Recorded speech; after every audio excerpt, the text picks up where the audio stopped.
Le défi, moi je dis même ce gros challenge, au regard de la baisse de la consommation dans l'Hexagone, il est double.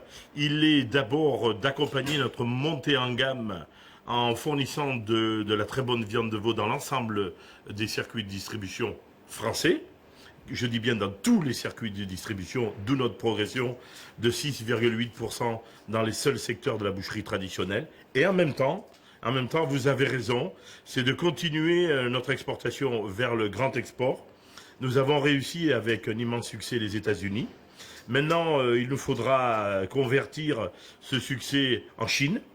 J'en ai encore posé les premiers jalons hier et avant-hier. Être beaucoup plus persuasif au Canada. Continuer dans le Moyen-Orient et le Proche-Orient avec de la viande de veau.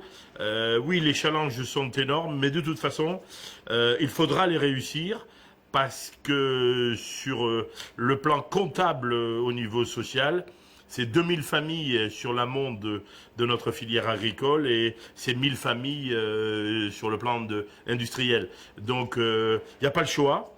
C'est ce que je dis toujours.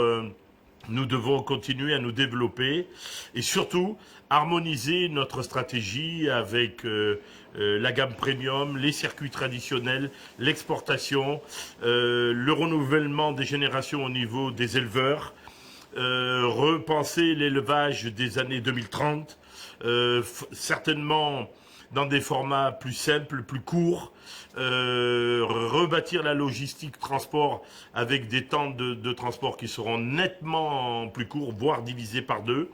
Enfin, il y a des immenses chantiers parce que, je le répète, quels que soient les dirigeants, quels que soient les âges, sur le plan comptable, la filière Vendry France, c'est énorme. Donc c'est maintenant qu'il faut penser à 2030. Alors pour vendre du veau aux Chinois, aux Américains, est-ce que ça demande des investissements? Quel travail il faut fournir pour arriver à rentrer sur ces marchés?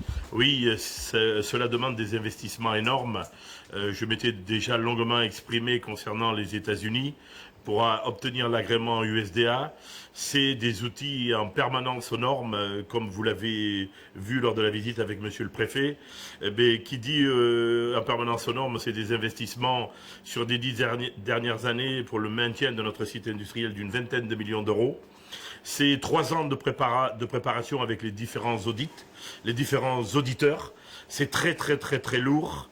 Le grand public ne peut pas imaginer ce qu'il nous faut réaliser pour envoyer des produits de 125, 130 grammes aux normes, mais c'est à ce seul prix et à ce prix uniquement que nous réussirons.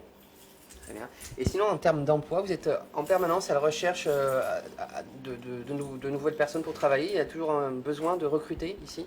Oui, en permanence. Et j'en parlais il y a quelques instants avec monsieur le préfet. Heureusement, je dis ça depuis 1980, donc à l'approche de 2020, ça me fait très plaisir de redire exactement la même chose. Nous sommes dans une industrie qui est chronophage d'emploi, tant mieux.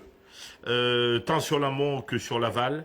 Nous sommes en permanence en train de rechercher de nouveaux collègues, féminins ou masculins, pour nous accompagner dans nos développements, parce qu'il nous faut de plus en plus élaborer nos viandes. Donc nous formons en permanence, nous mettons des tuteurs en permanence, les organisations locales, départementales, au travers de Pôle emploi, au travers de l'ensemble des gens, avec les forums que nous avons organisés, les salons du bien-être au travail nous ont bien aidés, la ville de Boulazac. Nous, les agences d'intérim également, nous faisons un travail de fond qui est énormissime. Là aussi, j'aurai d'autres temps pour l'expliquer plus clairement.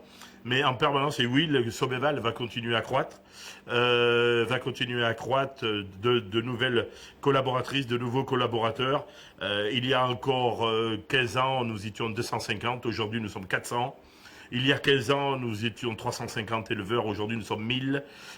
Donc Sobeval avec ou sans Gilles Gauthier, mais surtout avec Gilles Gauthier encore quelques années sur d'autres fonctions, continuera à se développer et c'est très bien comme ça.